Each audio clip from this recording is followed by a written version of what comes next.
My dad slapped me at my sister's birthday. Not because I yelled, not because I ruined anything, but because I said one word, no. I stood up and walked out. Tiffany's birthday parties had always been over the top. I used to think they were magical until I realized they were designed to showcase her and erase me.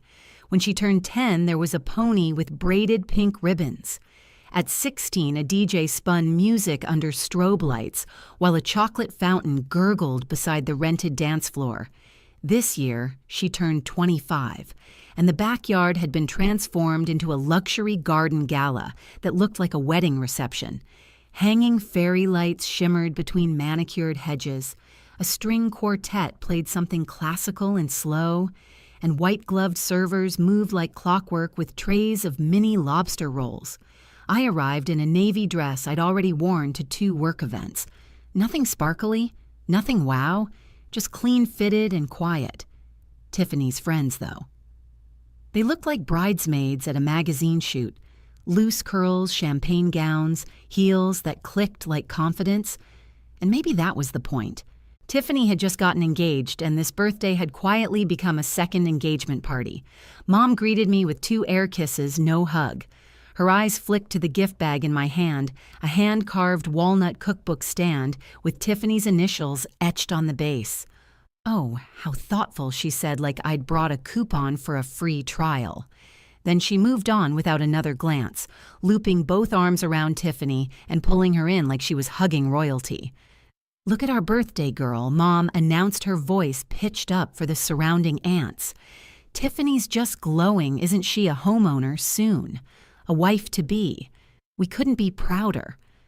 I stood 2 steps behind, clutching my gift like it was a shield. My name wasn't on the welcome sign. The seating chart listed me as family, Savannah's sister in block font, while Tiffany's place card shimmered in gold foil cursive, dotted with hearts. When I found my seat, it was at a small table near the catering tent. The perfect spot to watch trays go in and out and to be quietly forgotten. I sat with a straight back, legs crossed, pretending I didn't care. But I noticed everything. Tiffany's blush pink silk dress, the diamond necklace I'd never seen before, the way her friends kept brushing her arm and whispering about venues and floral color palettes. Dad gave a toast about the light of our lives. When Tiffany stood to hug him, he whispered something in her ear that made her grin like a crowned queen. I looked away. No one asked where I'd been lately. No one mentioned the raise I got last quarter. No one seemed to notice I left the clinic early and skipped back-to-back meetings just to show up. But I smiled. I always smiled. Because the only thing worse than being invisible was being called bitter. So I smiled through it all. Through the invisible name tag, the misassigned seat, the silence where someone might have said, "I'm proud of you too." And I remembered the things no one else did, like the time I co-signed Tiffany's student loan when her credit wouldn't cut it, like the 3 months of rent I covered when she was finding herself in Colorado, like the $1, $200 dress she borrowed and never returned. But this family had selective memory. Love here wasn't unconditional. It was transactional, and the receipts were always one-sided. Dinner was being served rosemary chicken wild rice pilaf, something with truffle oil, and I was halfway through my second bite when Mom rose from her seat, a champagne glass in hand. She tapped it gently, and the quartet softened. "I just want to say how grateful we are to be surrounded by so much love tonight." She began, her voice light and rehearsed, "and to celebrate a daughter who brings light wherever she goes." Polite applause followed. Tiffany dipped her head sweetly, like she didn't already expect the applause. Mom continued, "You know, Tiffany has so much ahead of her, a wedding, a new chapter. And wouldn't it be just perfect?" Her eyes slid to me. My fork paused midair. If someone in this family helped her start that journey with a home. The air around me thickened. Chairs creaked. Somewhere a throat cleared. "Savannah," Mom said brightly, as if offering a party favor, "you have that gorgeous condo in Westgate. You're always traveling for work, and it's just the 2 of you, right? That extra bedroom hardly gets used." I blinked. The words took a full breath to land. Even Tiffany looked surprised for a flicker, then her mouth settled into a soft, knowing smile. Dad raised his glass. "It's just logical," he said. "She's about to start a family. You've had your time." That's when I realized this wasn't spontaneous. It was a trap. The silence was strategic. Either I performed my generosity or branded myself selfish in front of everyone. I stood, calm, controlled. I wasn't told this would be part of the celebration. A few guests looked away. Someone muttered, "Yikes." Mom laughed a brittle sitcom laugh. "Oh, sweetie, don't be dramatic." Dad chimed in. "It's not a demand, just a gesture, a symbol of love." I met their eyes one at a time. "You always talk about peace, right?" Dad said. "Well, peace means putting the family first." Tiffany tilted her head slightly. "Waiting. Measuring." I smiled politely. "I'm sorry," I said to the room, "but I wasn't asked. I was presented, and there's a difference." Then I sat, back straight, eyes forward, and the real silence fell. Not awkward, not confused, but sharp like it had teeth, and none of them knew what was coming next. I hadn't even finished my sentence. Dad stood up, not fast, but deliberate, like something in him had clicked into place. The music didn't stop. The cake hadn't been cut, but everyone turned.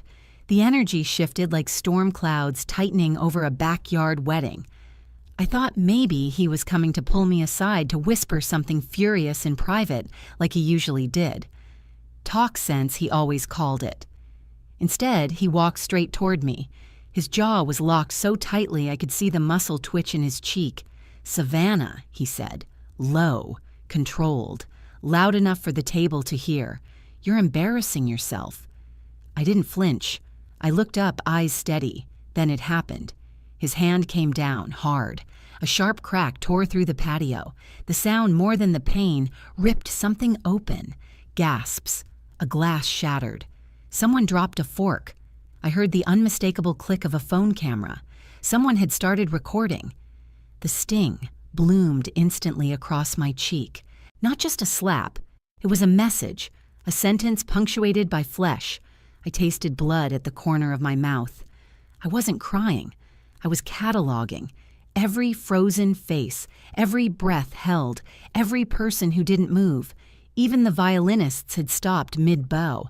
Mom didn't run to stop him. She just stood at Tiffany's side, her hand resting lightly on her shoulder as if to say, "See what you did." She deserved that Mom said, quietly, not to me, not to him, just to the air. Tiffany didn't gasp. She didn't protest. She didn't even blink. She looked away, and that was worse. I swallowed the taste of blood, wiped the corner of my mouth with the back of my hand. "I'm going home," I said, calm, soft. "You are selfish," Dad snapped. "We gave you everything, and this is how you repay us." On your sister's day, I didn't respond. There was nothing left to say to people who believed ownership equaled love.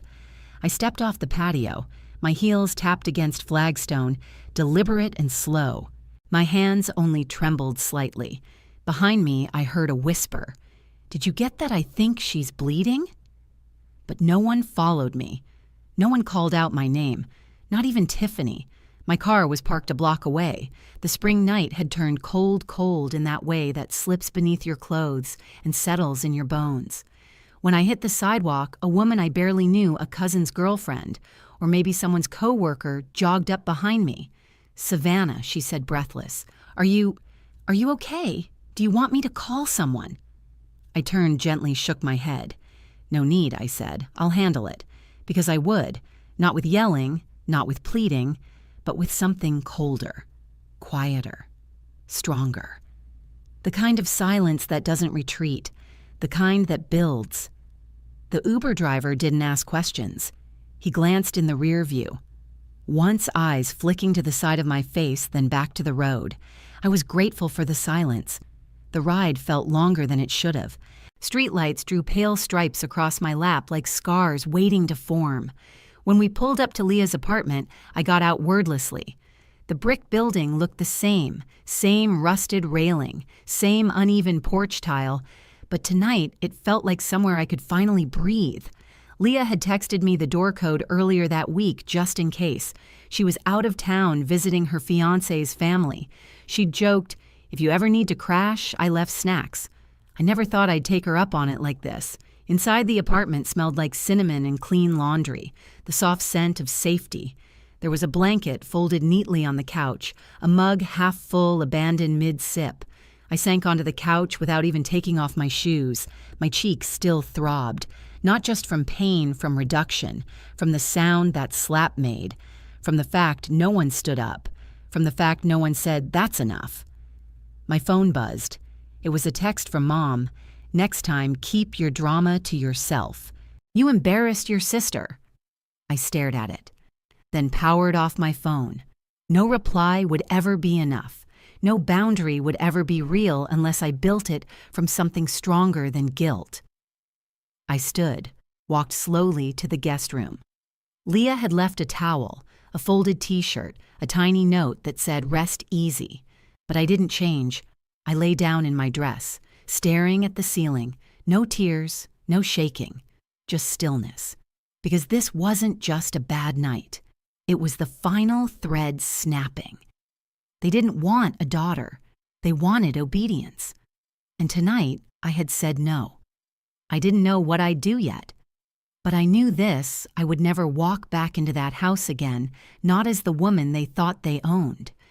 And silence, I realized, isn't always surrender. Sometimes, it's the sound of a storm deciding exactly where to land. The next morning, I woke to the scent of lavender detergent clinging to Leah's couch cushions. For a second, I forgot where I was. Then I sat up, and the ache in my jaw reminded me. I moved slowly to the bathroom, flipped on the light. The mirror didn't lie. A faint yellow bruise was blooming on my cheek, a slow echo of violence.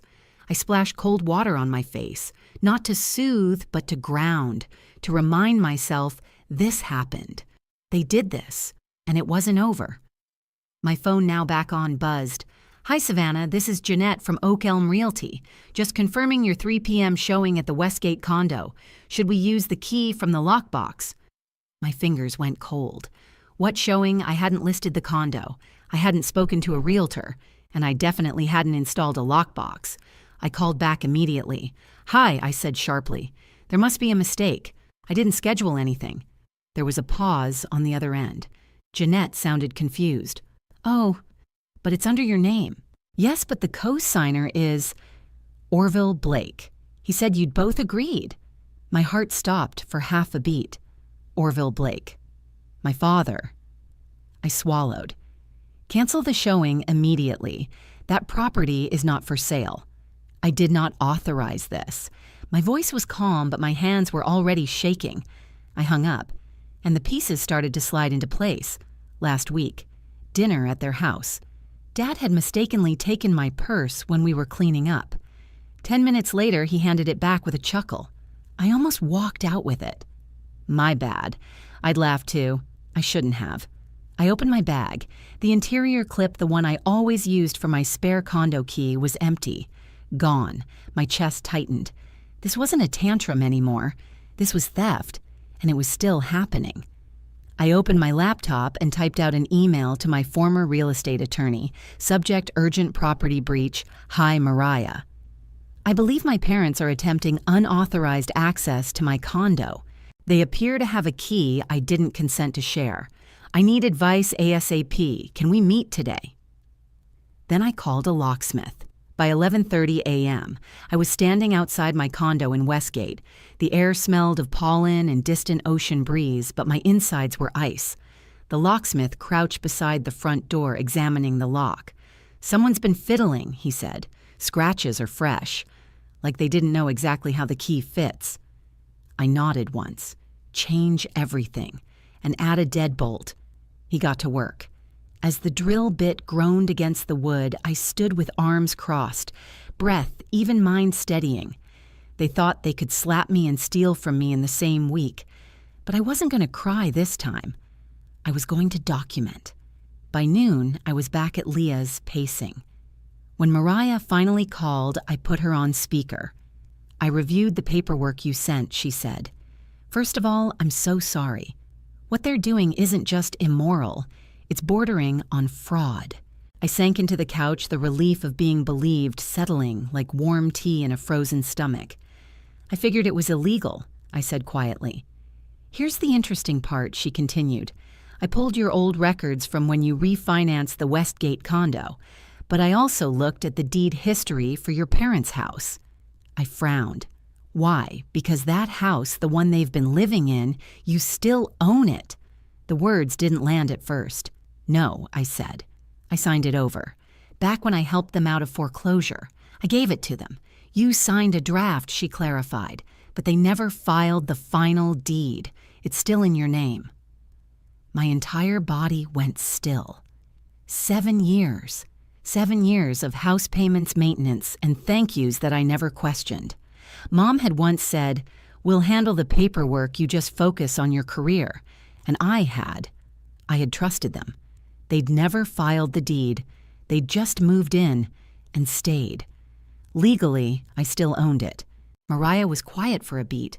"Savannah," she said gently, "what do you want to do?" I stared out Leah's window at a hummingbird tapping against glass, and I realized I didn't want revenge. I wanted reality back. "I want them out," I said. "Legally, no texts, no family meetings, just eviction." And that's exactly what we filed. Cold, clean, final, no calls, no explanations, just a signature on an official notice. 3 days later, that notice landed on their doorstep. I wasn't there, but my cousin Ella, who never picked sides, sent me a video, grainy, shot from her car. Dad in a robe toast in one hand opening the door.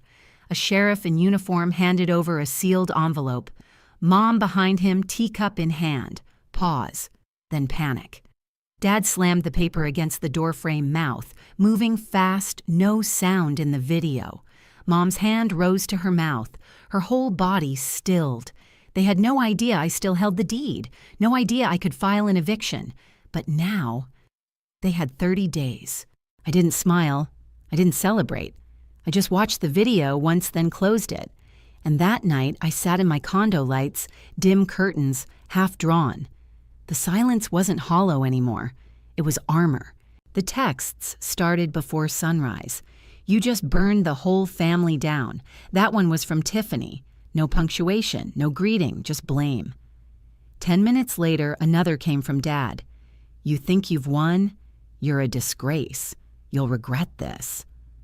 I read the messages while sipping coffee. The bruise on my cheek faded now to a pale yellow, but what stayed bright was the truth, and I had it. In a Dropbox folder I had quietly titled, "Proof." Inside, copies of every wire transfer I'd ever sent them. The original condo deed, screenshots of realtor messages, audio clips from Mom asking, "Can you just cover the mortgage just this one last time?" Scanned version of the forged cosigner agreement signed Orville Blake. I didn't post it publicly, not yet, because I didn't need revenge. I needed clarity. Let them rage. Let them scream into their echo chamber. I wasn't going to throw gasoline, I was going to turn on the light. That morning, I went to the office. Quiet, calm, composed. I even smiled at the security guard, but by noon, I got a text from Leah. "You need to see this." She sent a link to Facebook. I clicked. The video started with my dad, somber, faux, tearful. Then a clip from the party, blurry and cropped me standing beside the mic, my voice cracking as I said, "This wasn't agreed on." That was it. No context, no slap, no ambush, no toast demanding I surrender my condo, just a narrative. Then the screen faded to black. White text appeared. "We raised her with love. We never expected betrayal." Beneath the video, "Family first, ungrateful." How heartbreaking when children turn on their parents. They weren't defending themselves. They were launching a campaign. I didn't cry. I didn't shake. I watched. Once. Then I opened my Dropbox folder and I created a public link. I named it simply, "If you care to know the truth," I uploaded. The deed to the condo, dated and notarized in my name. Title record showing I legally still owned their home. Email from Oak Elm confirming unauthorized showings, bank receipts, every loan, every late-night favor, every transaction. No captions, no rants, no hashtags, just facts. Then I shared it in one place, a quiet, untagged post on my personal page. I don't expect to change your mind. I just believe truth deserves to exist somewhere. That's enough for me. I logged off, and I made tea. No shouting, no defending. Because for once, I wasn't asking to be believed.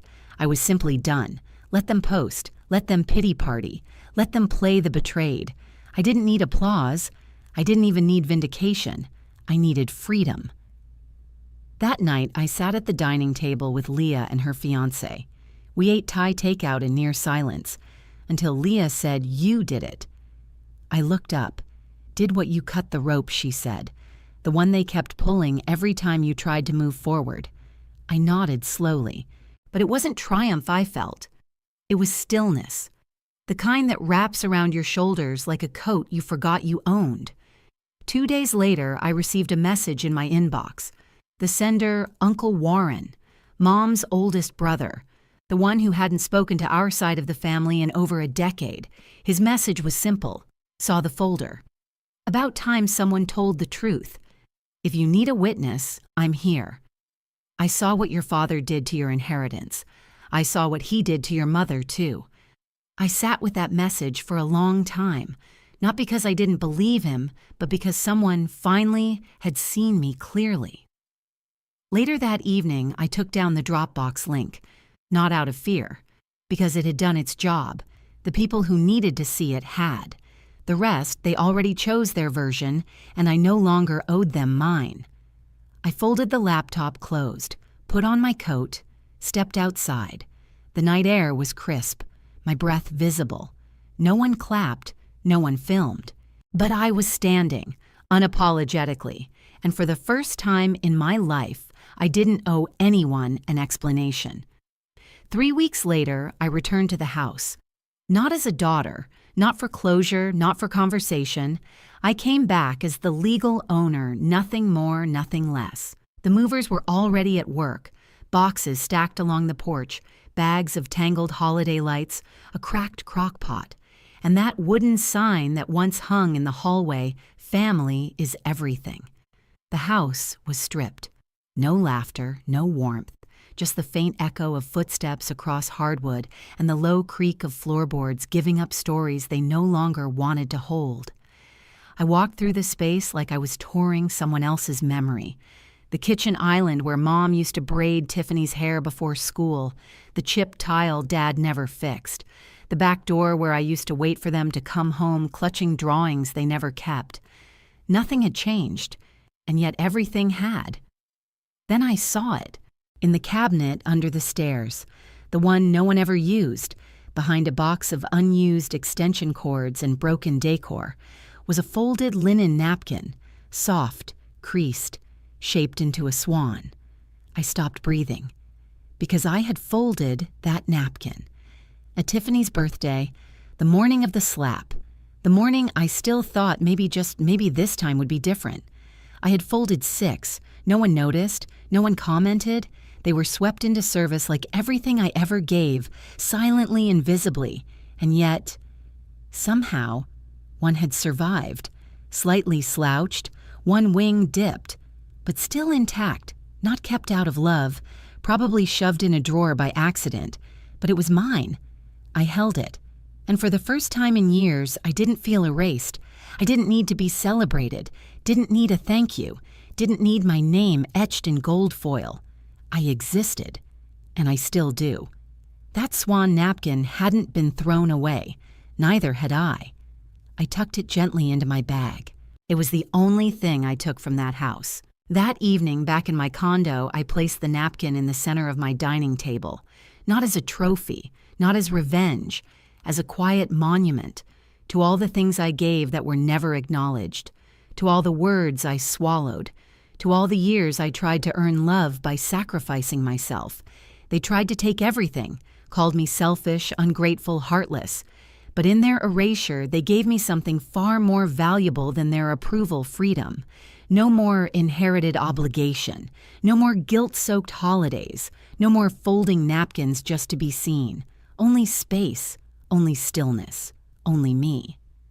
I didn't respond to Tiffany's invitation, not out of spite, but because I'd already crossed the bridge that led away from all of it. Instead, I wrote a small check to the local women's shelter, the one Leah volunteers at on Saturdays. On the memo line, I scribbled, "In honor of starting over." Then I made dinner, set the table for 2. When Leah arrived later that evening, she brought a tiny orchid and a bottle of wine. No speeches, no questions, just presence. As we ate, I looked around my home, not inherited, not coerced, not gifted or traded or signed under pressure, built through my choices, my labor, my boundaries. And as we laughed over wine, I didn't feel triumphant. I felt whole. Because this life wasn't loud, it wasn't performative, it didn't sparkle in gold foil or glitter across party banners. It was quiet and solid and mine. They could write all the posts they wanted, cry betrayal in echo chambers, spin stories until they blurred into folklore. But I didn't need their approval, didn't crave their applause. Because for once, the silence inside me wasn't bitter. It was peaceful. It was earned. The napkin swan still sat on the dining table, a simple reminder of a moment survived. And sometimes that's all we need. Not revenge, not reckoning, just a clean place to begin again. Have you ever had to walk away from the people who claim to love you just to finally love yourself? Share your story in the comments. And if this resonated with you, don't forget to like, subscribe, and stay for more stories that honor quiet strength and true freedom.